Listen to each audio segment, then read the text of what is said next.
So we're going to keep tabs on that, but that looks like it's taking a bit of a back seat to what is happening in LA with the riots and Governor Newsom firing back and forth, jabs being exchanged back and forth. All right, here in the North Carolina, the Tar Heel state, I should say, looks like the Regulatory Reform House Committee is having a meeting right now. It looks like they are discussing taxpayer transparency. There is a House Bill 811 that is on the table that they are weighing in on, and it looks like it is a full room here in the state capitol. So let's take you out to Raleigh now on Live Impact News on WCNC+. Law says if you comply with the subdivision standards with the local UDO, okay, then you should be approved. It's not a political decision; it's an administrative decision. If something is either complies or it doesn't. End of story. And so with a lot of the big municipalities already do this, but it just makes it a staff's decision. Lots of times it's the planner or planning staff or even the planning board, but it doesn't go to the political realm in front of elected officials because it's just a matter of it complies or it doesn't. Like I said, a lot of larger municipalities are already doing that. The next one, 15, is for individual property rights by affirming their ability in individuals that they have standing so that they can have other folks help represent them should they get in a situation where they feel like they've been unlawfully treated. That already is something that is not done. And what it does is it levels the playing field. Right now, all the stack legally is on the side, if there was going to be a case, on the side of the municipalities. This just kind of levels it out. Attorney's fees, in the statute it says may be. If you have to go down that road, may be awarded. This just basically says shall be rewarded. Plan consistency, and I remember back when I was on town council, there was a time when if you were going to make a motion for a plan to be approved, that you had to state that it met with the land use plan of the town. And so we did that for a while, and then we kind of got away with it. This just says we need to make a written statement that goes with an approval that says, yes, this complies with our land use plan. Let's see, where am I here? 19, local government financial reports extends current law requirements requiring that local governments publish financial reports dealing with the fees that they impose with greater transparency and accountability. A lot of people don't realize that in a building section department, when you pay your permit, all the monies that you pay for permits is supposed to go to run those departments. And so this is just kind of clarifying that. DOT performance guarantees, you get to the end of a subdivision and you still have to do a 1-inch cap on your roads of asphalt, but it's 20 degrees out and you got the houses finished. And sometimes the municipality won't issue a CO because they haven't done the thing, but now you got finished houses and people that need to move in them because they've sold their house or whatever, and it's just stuck. Well, if you have a bond or a performance guarantee, there's no risk to the municipality. This just says go ahead and cut the CO loose and let it roll. And then the rest is the effective date. So that's kind of the overall big picture of it. Representative Winslow and Representative Cunningham are here with me. We're free to have some discussion at this point. Mr. Chair. Representative Winslow, you are recognized. Oh, wait, yeah, go ahead. I'll say a few words. We're going to hold questions till the end. Yeah. So one of the things that we want to point out is that what's been removed from this, the most controversial parts of the bill, remove the density requirements. There's no, it's not restricted to just certain communities. It's removed completely. We changed the language on the public health and safety language. That was drawn into very tight requirements to meet for a higher regulation to meet. Remove that from there completely, and also remove the personal accountability for elected officials. Those were the ones that garnered the most attention out of this bill that they asked us to work on. Not only that, we worked on a lot of language with some of our members that were interested in working on this bill with us. Now, SB 205 was the way we were asked to put it in. The reason for that is that 765, even after talking to members and saying we made the changes they asked us to make, made it difficult for them to vote on it because it was such a bad connotation with 765. So we were actually asked to move to 205. Also, if you notice, we released this bill early so everybody could have opportunity to review it and go through it and have plenty of time. This wasn't something that was prepared in the dark and then released to the committee too late. We want to make sure everybody had an opportunity to review it and to see that we've been very transparent, and want to give everybody the opportunity to have their feedback and discussion on this bill. I want to thank Senator Jarvis for allowing us to use this bill. We asked him up front if we could work on the bill using his language. This was not something that we just took and captured his bill. We didn't remove his language, and we kept his language in there too. So I ask for your support. Speak? Nope. All right. Anybody want to get in the queue for questions? Price, I already got you. I did. Look. It says favorite legislative Swiftie. Brown.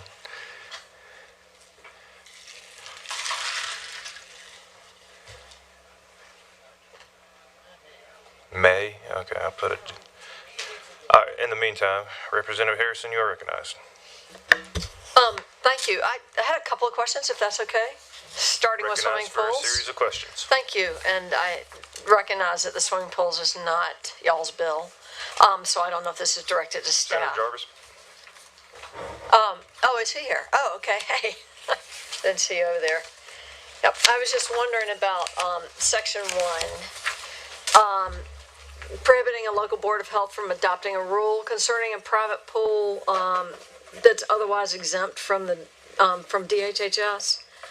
But at the same time, in the other section, local boards of health are allowed to adopt rules more stringent in areas regulated by the Commission for Public Health, where it finds a more stringent rule is required to protect the public health. So I guess I'm trying to figure out I don't know that those two seem to sync up very well. If the local government thinks you need a more stringent ordinance, and then this section 1 prohibits an ordinance unless the DHHS has established one. Senator Jarvis. If you don't mind. Thank you for the question. You've actually got to address the fact of public pools and private pools.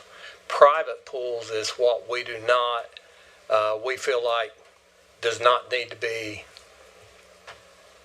addressed as a public pool.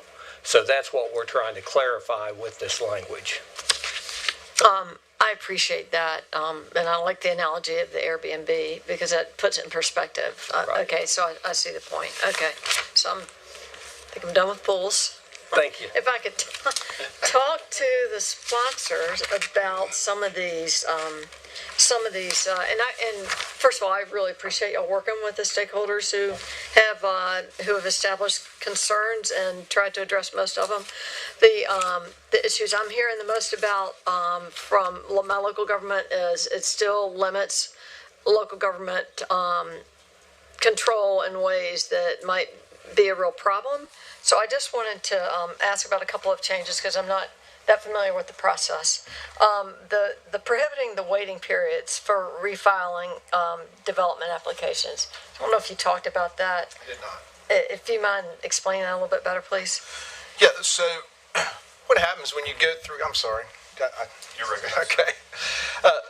When you go through a whole process, if you get all the way to the end and it doesn't work out and you're denied, typically there's or many municipalities will say, well, you have to wait an entire year. You have to wait 2 years before you can come back.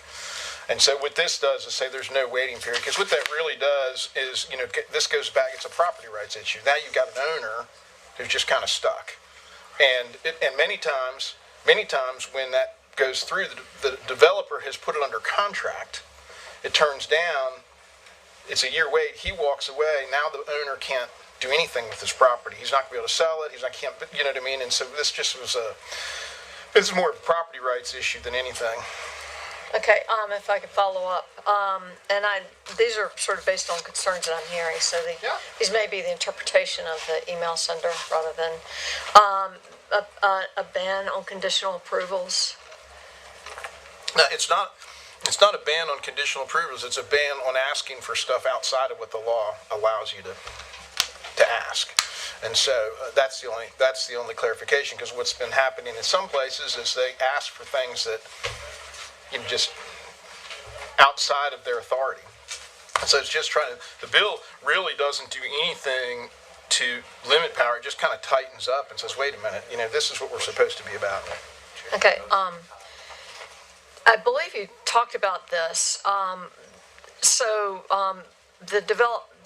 I think of the PUDs, the decisions being shifted from elected officials to staff. Am I interpreting that right, or?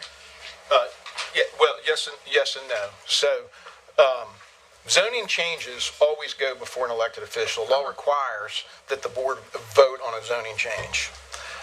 A compliance case, and this is where it gets a little different, a compliance case is not a zoning change. It's not required to go before the elected body. It's basically, the elected body and the citizens have produced a UDO, a Uniform Development Ordinance. And when you come before the planner and the board with something, you already have the zoning. Like, you don't have to change the zoning. This zoning is with the property. And you submit something that is a use under that zoning. It's just a matter of compliance. Does this meet our UDO? And if it meets the UDO, then it should be approved.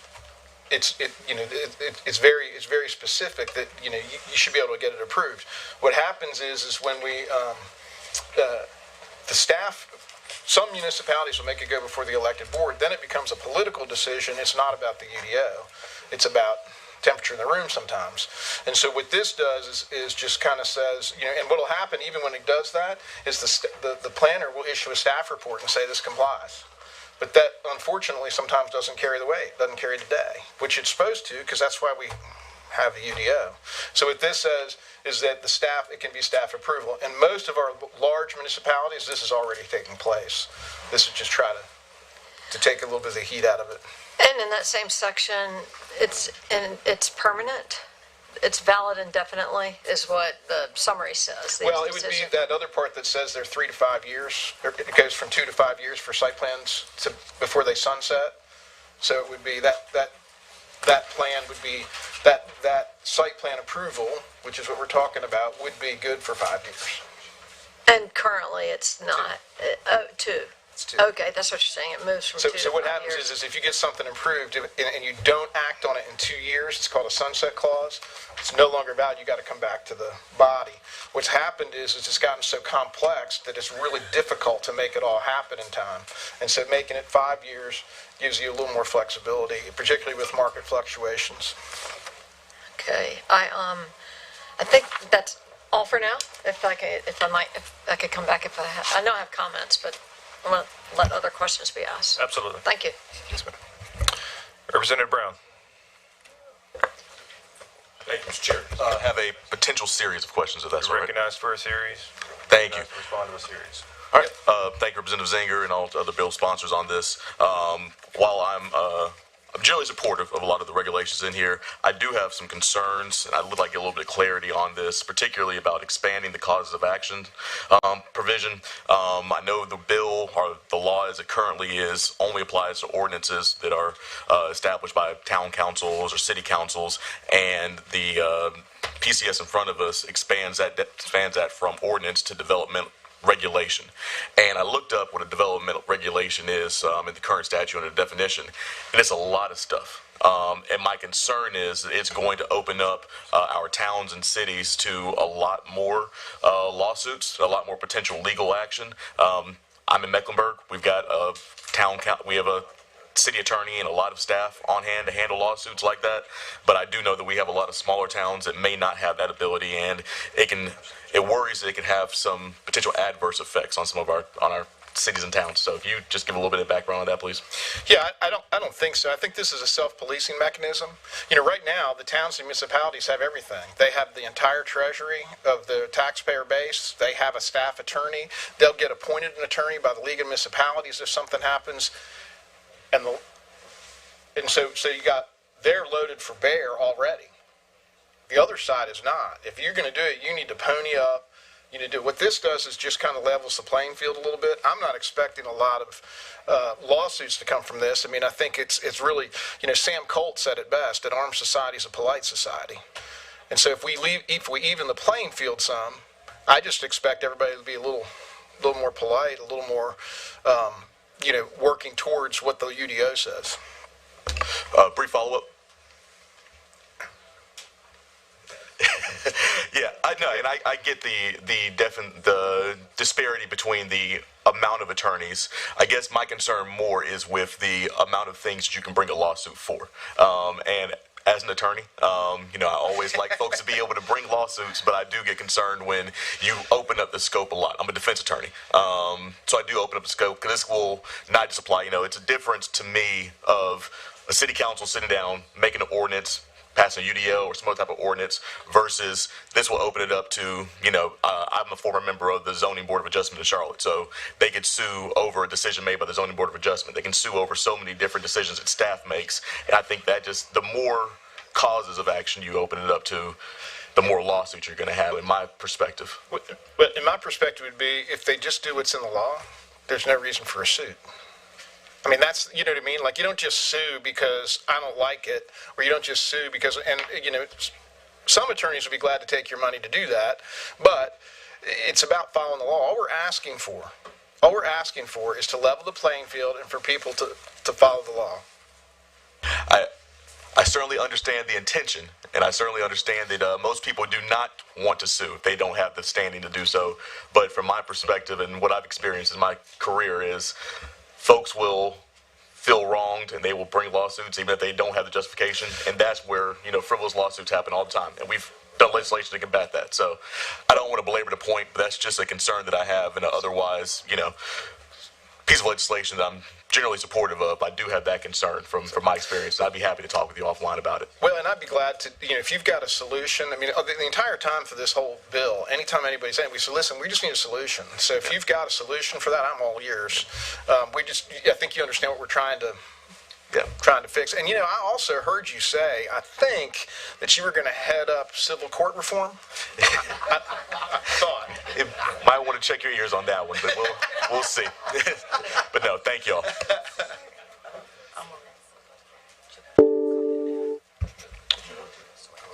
All right.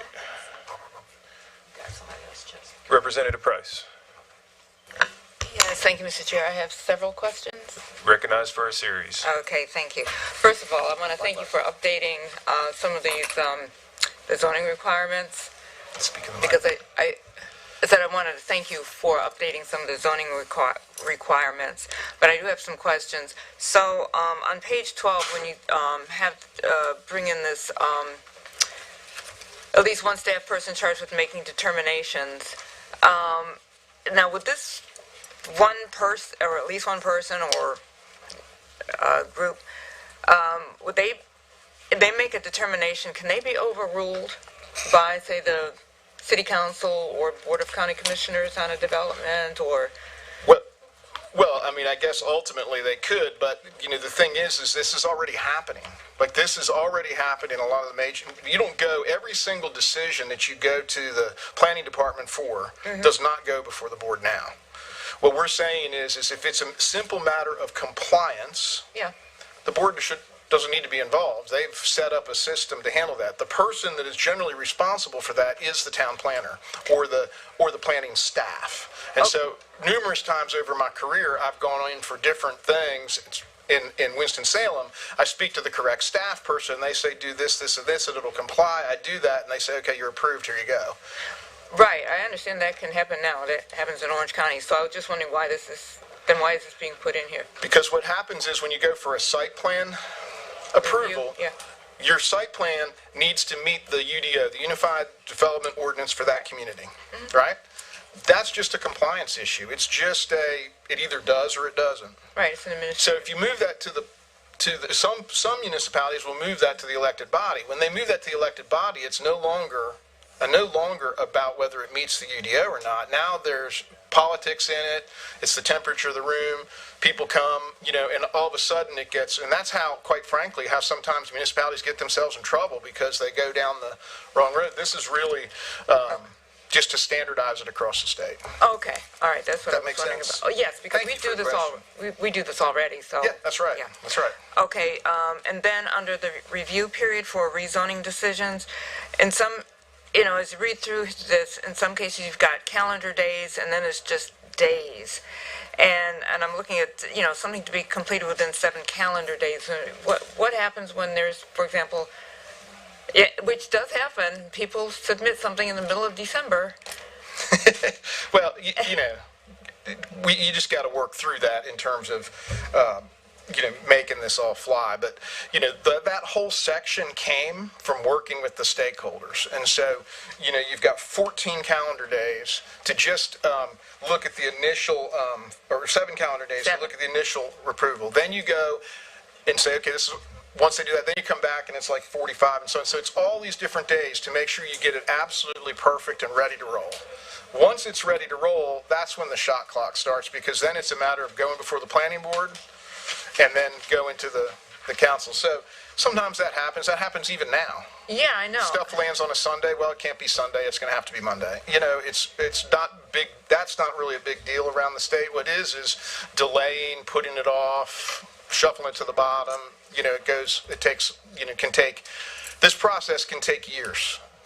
Yeah, I know, but having been on the planning board and board of county commissioners. You know what I'm talking about. People start counting days, and they want to know, is this a business day or is it a calendar day? So And we can change it to business days if that would make you I more think it amenable would make to it easier because, That's fine. the general public then, or whoever's making that application is going to start counting days and trying to hold us Yeah. to that. And then I had one other question, and I'll admit that I haven't looked it up, but on page 18 with regards to the division of highways and getting the approval